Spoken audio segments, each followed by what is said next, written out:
Yo, what's up YouTube? Welcome back to Tay TV. In my video, I will be reacting to Sakura's new form will change everything by NC Hammer 23.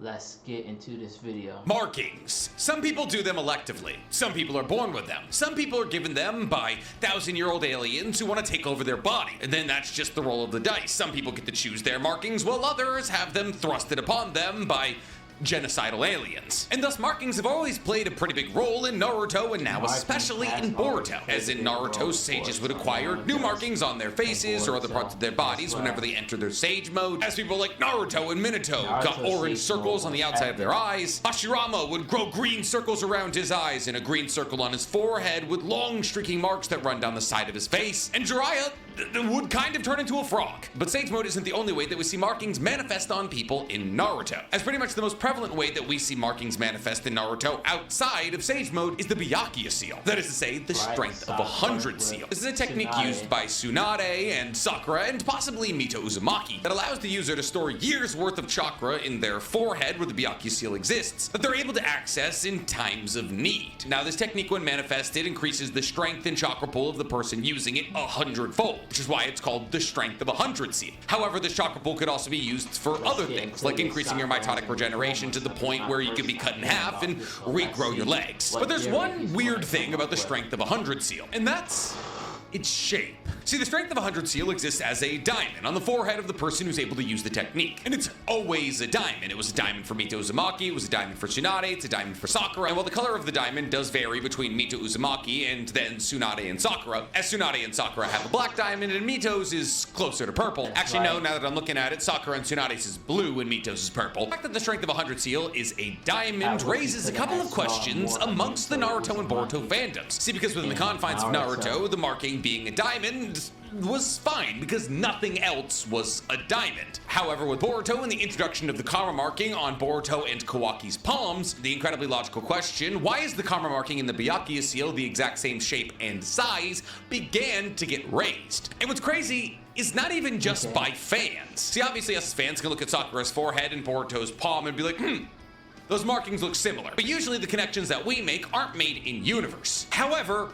these connections have been made in universe, because when Mitsuki and Sarada are trying to figure out more about the Karma Seal to help their friend Boruto, they note that the marking on Sakura's forehead is eerily similar to that of a Karma marking, which causes Mitsuki and Sarada to question Sakura all about her strength of 100 seal. And if we're listening to that little voice in our head that tells us the tagline of this page that Kishimoto never does anything for nothing, the fact that this connection has been made in universe should raise couple of eyebrows, which is why today we're asking the question, did Kaguya place a karma marking on Sakura? I know it sounds like an absolutely out there, insane theory, but there's more evidence to this theory than even I dreamed imaginable. So sit back, relax, and draw on your diamonds, because today we're getting crazy with it. But before we get to speculating about Sakura being the vessel for the return of the queen herself, guys, please, for me, like this video, subscribe to the page, and hit that noti bell. And if you like the idea of me getting crazy with your favorite anime, then you're gonna love my other channel, The Weeb Commander, where instead of talking about Naruto and Boruto, I talk all other anime. And if you just love the idea of me getting crazy while talking about anime, then you're gonna love my anime podcast, Otaku's Anonymous, where me and Danny Mata break down everything that happened in anime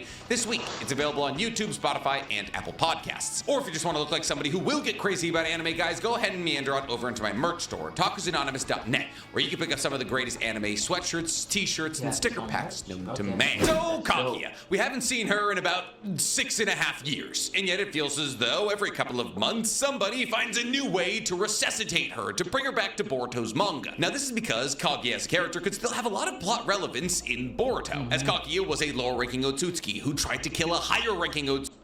I don't know if you guys know, I believe we're going to see her again at some point in Boruto, because I believe when Boruto gets a little bit older, in a time skip, that Boruto is going to go back to Naruto past and watch Naruto, Obito, and Sasuke battle Kaguya, battle her. But we're going to figure out why when that time comes. Otsutsuki, so that she could stop being used as food for her Ten-Tails to create a divine tree. And because What's going on? I'm not from this world. She identified the potential strength that a chakra fruit from Earth could yield. Because she broke rank and attacked a higher ranking Otsutsuki, the rest of the Otsutsuki, like Momoshiki, The reason is simple. He was so weakened that he really was about to die too, and planting a karma is a pretty big undertaking. He didn't even have enough energy for it. Thus, Ishiki came up with a desperate plan. He performed his secret jutsu to shrink his body. Shiki and Ishiki all now kind of have it out for her, and thus the history of Earth is incredibly tied into Kaguya's story, as Kaguya planned on building an army of white Zetsus to battle against the incoming waves of Otsutsuki. And really when it comes down to Otsutsuki, there's always gonna be intrigue. Not because they're murderous, genocidal, incredibly powerful aliens trying to wipe out basically all sentient life to make themselves stronger, but because everybody wants to know what would happen if two of them fought. In fact, one of the most hotly debated things in the entirety of the Naruto fandom is which of the Otsutsukis was truly the strongest. There seems to be a consensus that Kaguya was the weakness because she was defeated by Naruto and Sasuke in their weakest forms. Not like their weakest forms, but like the weakest forms we've seen battle against an Otsutsuki. There's also the fact that even after eating a chakra fruit, she still believed that she needed to build an army of white Zetsu to battle against the likes of Momoshiki and Kinshiki. However, can we underestimate the one person who's ever eaten a chakra fruit from Earth? Kaguya, who wasn't killed by War Arc Naruto and Sasuke, but simply sealed. While adult Naruto and Sasuke absolutely beat the brakes off Momoshiki until he got saved by the scientist. And is Ishiki the strongest out of all of the Otsutsuki because he beat the brakes off of Naruto and Sasuke in possibly their strongest forms? Well, that leads a lot of people to arguing that Naruto and Sasuke were nerfed in the battle against Ishiki, which they weren't. I'm just saying what their arguments are. And thus we go around in this carousel of arguing who amongst the Otsutsuki is the strongest because they've never battled against each other, and the Otsutsuki have never been battled on equal terms by the same people outside of Momoshiki and Ishiki. However, by and large, the consensus is Kaguya comes in third place, Momoshiki comes in second, Ishiki comes in first, with Kinshiki probably somewhere around Kaguya's level, if not lower. Don't ask me about Urashiki and Toneri, we're not talking about them today. But in the same way that the introduction of the karma mark got people speculating that the karma mark could be tied to the Byakuya seal, the karma marking being introduced got people thinking about how Kaguya could be brought back to life. Because if Kaguya was a lower ranking Otsutsuki and she was heading to Earth with Ishiki to be thrown to a 10 tails and turned into a divine tree, that would mean that Kaguya would need a karma marking to come back to life. And thus, when heading to Earth, Kaguya should have had a karma vessel prepared. However, because Kaguya rips Ishiki in half and feeds his legs to the 10 tails to make a half of a divine tree, is at least what we believe happened, she doesn't technically die until Naruto and Boruto seal her in a new moon in her dimension. Yes, that's right, that second six passage Shichibuku Tensei used by Naruto and Sasuke killed Kaguya, is at least what has been confirmed to us through the means of the fourth data book. Now, as to whether or not you actually want to believe that Kaguya is dead, or if you just want to believe that she's sealed in a moon in a separate dimension, that's up to you. But if she is sealed, she can't be brought back unless the seal breaks. But if she's dead, she could be brought back through karmic revival. So for the sake of today's video, let's assume that she's dead, which means that technically as a lower ranking Otsutsuki, she should have a karmic vessel to reincarnate into. Now, many would argue that that karmic vessel was Black Zetsu, and thus since Black Zetsu was thrown into the same six-passed Shichibuku Tensei as Kaguya, she can't reincarnate through Black Zetsu, and thus Sakura could come no more Kaguya. And this makes sense. I mean, Black Zetsu was the color of karmas, and as Black Zetsu was an amalgamation of Kaguya's will that enforced her will on Earth while Kaguya was sealed up in the moon, it's not crazy to assume that Black Zetsu was just a weird manifestation of a karma marking that Kaguya kept on her so that she could reincarnate the second that she died. And this would explain why Black Zetsu was trying to get Kaguya released from the moon for so long, as with Kaguya sealed and not dead, Black Zetsu would never be able to become Kaguya, which is a problem. But we know from Ishiki you can have two karma markings, as Ishiki simultaneously had a karma marking on Jigen and Kawaki. And in fact, we learned from Ishiki that you can have as many karma markings as you want. It's just when you choose to manifest through one karma marking, all your other karma markings disappear. Which is why when Ishiki manifests in Jigen's body, the karma marking on Kawaki disappears. And thus, it's not crazy for us to assume that Kaguya could also have two karma markings, one on Zetsu and one on Sakura. Because think about for 1 second how we've seen karma markings placed on people in Boruto. Obviously, the way the karma markings were placed on people in Ishiki's case was a bit more formulaic and scientific. In the case of Momoshiki and Boruto, the karma marking was placed on Boruto while Boruto was killing Momoshiki with a giant Rasengan. And thus, because in that moment Momoshiki realized that Boruto would be a good vessel for him karmically, and because Boruto is the last person to come into contact with him, dealing a fatal blow, Momoshiki, while he's dying, is able to place a karma marking on Boruto's palm. Sakura's situation with Kaguya is eerily similar, as Sakura, just like Boruto, is the last person to land a strike on Kaguya. As right before Kaguya is sealed with the sun and moon seals closing in on her, Sakura comes from above her and punches her down into the seals. Now you can make the argument that Naruto and Sasuke are the last people to touch Kaguya in this equation, and technically you would be right. However, if we think for a second about the placement of the sun and moon seals, it's a possibility that the sun and the moon seal actually act as counters to the karma. And as in a way, the sun and moon seals were kind of like Naruto and Sasuke having Hagoromo's karma markings. That is to say, by having the sun and moon seals, they were able to manifest a part of Hagoromo's power, which is exactly what a karma marking is. And thus, because in this instance, Naruto and Sasuke were already marked, the only person that had come into contact with Kaguya at the moment of her death, assuming that the sixth path Shubaku Tensei kills her, was Sakura. And the craziest thing about all of this is that Sakura already has a pyramid-shaped mark on her body, and thus it's a possibility that while Kaguya is dying at the hands of Sakura, that she places a karma marking under Sakura's Byakuya seal, thus hiding the karma mark placed on Sakura to one day bring Kaguya back to life. Because, think about it, the karma markings could have been anything. They could have been circles, they could have been whirlpools, they could have been stars, they could have been squares, but they're diamonds. Exactly like the strength of 100 seals diamond. And Sakura was the person to land the final blow against Kaguya, which we know is grounds for being marked with a karma marking. And since Black Zetsu was thrown into the sixth path Shubaku Tensei by Naruto, he is no longer a vessel to reincarnate Kaguya. As more likely than not, Black Zetsu is also dead. Not to mention, we as fans are not the only people who have made the connection between the strength of 100 seal and the karma marking, as Sarada and Mitsuki have already had a conversation with Sakura about their likenesses. And prior to them having this conversation about their likenesses, Mitsuki revealed that his parent, Orochimaru, had done some research into the strength of 100 seal because of the strength it granted Tsunade and Sakura, and had figured out that the strength of 100 seal's history predates almost all of ninjadom. In fact, Mitsuki says that Orochimaru identified the fact that the Byakuya seal comes from Hagoromo's era. More likely than not, it's an Otsutsuki-derived jutsu. Considering the fact that both the karma marking and the strength of 100 seal have two key abilities, one of which is a massive power-up through the means of tapping into a pool of chakra that is not your own, and the second of which is revival. Yeah, I understand I'm using revival in a slightly loose conceptual sense here, because the karma marking brings dead people back to life through the medium of a vessel, while the strength of 100 seal just keeps the alive alive. Both are jutsus that, when accessed, increase your strength multiple times over and keep you alive. Not to mention, both the karma marking and the strength of 100 seal spread symbols across your body, specifically black symbols. As well, the karma markings can oscillate between black, blue, and orange, and I guess white in Code's case. Ishiki, while manifesting his karma marking in Jigen, has black symbols, and we've seen in lesser manifested iterations of the karma marking in both Kawaki and Boruto, the symbols on their palms become bigger and more complex, but also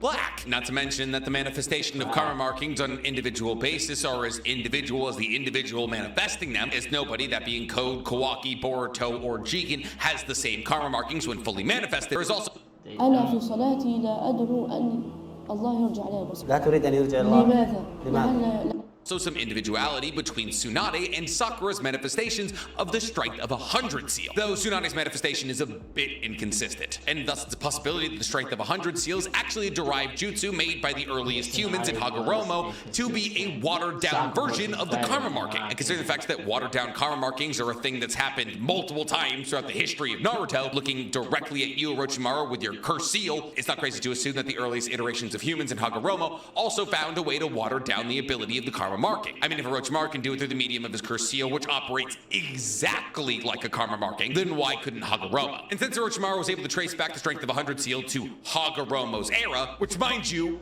is Kaguya's era, it's a possibility that Kaguya also knew about the strength of 100 seal. Thus, when she saw the strength of 100 seal on Sakura, she realized that she could place a karma marking below her strength of 100 seal. But if you do believe that Kaguya placed the strength of 100 seal on Sakura, it raises the logical question, why hasn't Kaguya reincarnated yet? And that is a really good question, because for all intents and purposes, everything we know about karma markings makes it seem as though a decade should be enough time for Kaguya to come back. In fact, it's been over a decade. It's almost been 2 decades, as it's been about 19 years since Kaguya was sealed in the 4th Great Shinobi World War. So why, over the course of almost 2 decades, has Kaguya not been able to reincarnate through the vessel of Sakura? Well, there's 2 possible answers. The first is that Kaguya actually didn't die in the second 6-patch Shibaku Tensei. Listen, as somebody who absolutely loves the data books and the information that they provide, the data books did also call Choji's human tank bullet the most destructive offensive jutsu ever created. So unfortunately, when it comes to the data books, we have to take everything kind of with a grain of salt, and thus Kaguya would be able to remanifest in Sakura until she died. Now, I don't think if this theory was true, this would be the likely answer, because narratively, there would be no reason for Kaguya to put a karma marking on Sakura if Kaguya was never actually gonna die. I mean, obviously, down the line, there's a possibility that Sakura could manifest her karma marking and become relevant in the power sphere once again, but if there's no downstream repercussions in the form of Kaguya dying and possibly manifesting through the means of Sakura, then what are we talking about here? And it's not like if Kaguya isn't dead inside of the 6-patch Shibaku Tensei, there's truly any way for her to die. She's in a dimension that nobody knows how to get to inside of a moon. The only reason that we were able to bust her out of the moon in our dimension is because somebody pulled off Infinite Tsukiyomi. And unless Infinite Tsukiyomi works across dimensions and somebody's able to pull it off once again, actually wait. Now there's something there. It has nothing to do with this theory, but there's something there. Because Kashin Koji was worried about Boruto becoming a divine tree in the Car dimension, which is a separate dimension, which might, and I mean might, imply to us that the divine tree has the ability to affect separate dimensions, so long as the separate dimensions are close enough in Boruto's space-time. And considering the fact that Boruto, who's not all that good at flying Thunder God, was able to determine the toad that he put on Code's location, which was across a separate dimension, and immediately jump to it within a matter of seconds, it's safe to assume that while Car's dimension and Earth's dimension are not in the same dimension, those 2 dimensions are close to each other. And there is no dimension closer to Earth's dimension than the dimension that Kaguya is sealed in, because Kaguya was using Oma no Manaka, which allows her to rip parts of other dimensions away from their dimension and bring them to her current location, which means all of the dimensions that Kaguya was ripping to her with Oma no Manaka actually currently exist technically within Earth's space-time. So if hypothetically a divine tree was able to work across separate dimensions, there's the possibility of breaking Kaguya out of a moon. We got a whole nother video to film at some point. Where was I? Oh yeah, there's no possible way for Kaguya to die while inside said moon, and thus there would be no threat of Sake ever turning into Kaguya. Second possibility is that we have a skewed idea of how long it takes for a karma marking to fully manifest. So we technically don't know how long it took Ishiki sitting on top of Jigen's brain to fully manifest a karma marking that Ishiki would be able to manifest through. All we know is that Jigen lived for thousands of years as Ishiki's vessel, and maybe the real reason that Ishiki never made his move until Boruto is because the manifestation of the karma marking took so long. I mean, think about it. Jigen's technically been around for the entirety of the Naruto universe. He descended down from the heavens with Kaguya and was torn asunder by her, which means the prologue of Naruto's history that we got about Kaguya, about her descending from the heavens and eating a chakra fruit and having children and then trying to kill those children.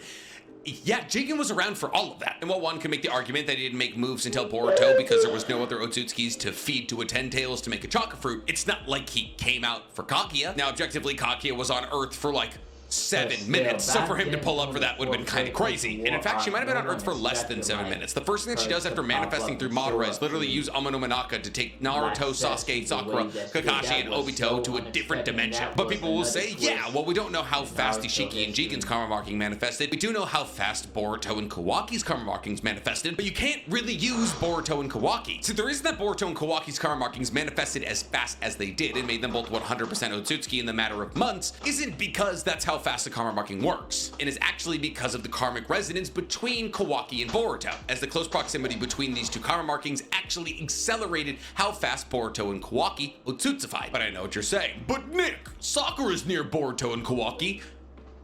Not really. Boruto and Kawaki live with each other. They're best friends and brothers. Well, they were best friends and brothers, but they were best friends and brothers while their karma markings were turning them into Otsutsuki. Sakura doesn't live near them and is actually almost never seen in proximity to Boruto or Kawaki. And it's a possibility that that was done purposely. And in fact, pretty much the only time that Boruto ever meets Sakura is when he goes back in time and meets young Sakura. And Kawaki only ever meets Sakura once, and that's when she takes care of him when he's at the hospital. And now in Boruto 2 Blue Vortex that Sakura is the wife of a rogue ninja, it's a possibility she's not even in Konoha, and thus it's a real, genuine possibility that if Sakura does have a karma marking, it wouldn't have resonated with Kawaki and Boruto. So there's also the possibility that the reason that Boruto and Kawaki are undergoing karmic resonance is because of the similarities between the 2 Otsutsukis who gave them their karma markings and the similarities of them as people, as they're both young boys. And thus, in actuality, there's a possibility that the Uzumakis thousands of years ago were the first people to reverse engineer the karma marking, and what they created was the strength of 100 seal, as Mito was the first person ever canonically depicted to have the strength of 100 seal. And since the Uzumakis are direct descendants of Hagoromo through the means of Ashura, them being the creators of a jutsu from Hagoromo's era isn't crazy. And thus Kaguya, upon seeing this marking on Sakura, might have realized that Sakura, as somebody who was able to learn the strength of 100 seal, could be used as a karmic vessel. And thus, while Sakura was dealing the final blow as the only non-marked person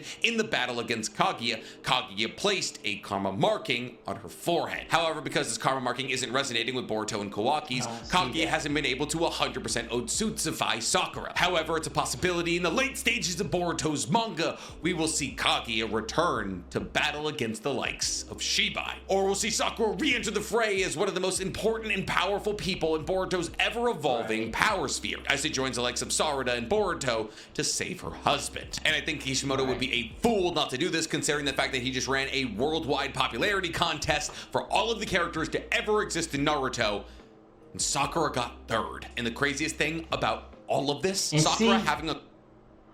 I didn't even like realize that. It's so surprising to me. Minato is the most popular character in Naruto. Minato is my favorite Naruto character.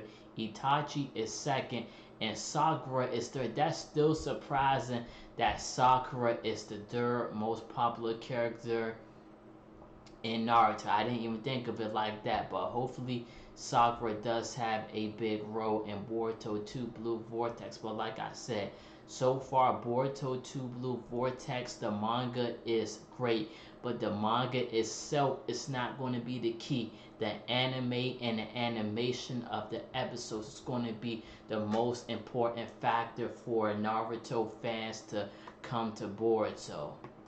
A karma marking from Kaguya, and therefore being at least partially Otsutsuki, would explain why Sarada isn't affected by Ada's omnipotence. And it would explain it in a way that isn't just, oh, Sarada's got a crush on Boruto. So far as I'm concerned, this is canon. But what do you guys think? Do you believe this theory could be a possibility? Tell me in the comments below. And while you guys are down there, please, this is it for like this video, subscribe to the page, hit that noti bell. Oh, Nick, this is just copium to try and make one of your favorite characters relevant again. Yeah, it is. Okay, because I think she deserves...